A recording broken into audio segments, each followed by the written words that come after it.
Трансформацию в компании «Самрук-Энерго» запущена. Спасибо.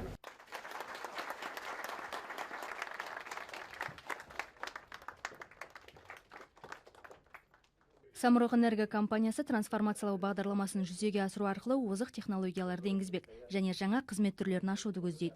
Бұл өзгеріс 5 институционалды реформаны жүзеге асыру үшін жасалады. Трансформация – это долговременный процесс, долгий путь, сложный путь. Трансформациялау компанияның стратегиялық мақсаттарына жетудің кешенді тәсілі.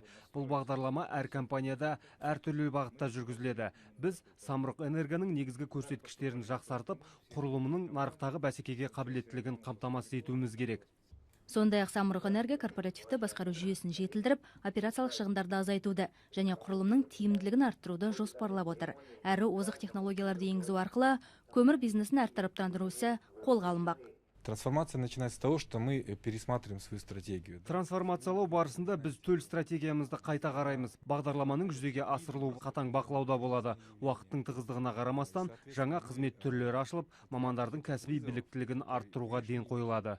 Елбасы Самұрық қазына қорының алдына 5 жылда компания тиімділігін 30-40% арттырып, құрылым құнын 2 есеге ұлғайту міндетін қойған еді. Қазір осы бағытта жұмыстар жалғасуда. Гүлмайра Қуатбайқызы, Батырбек Ғаділбек, хабар.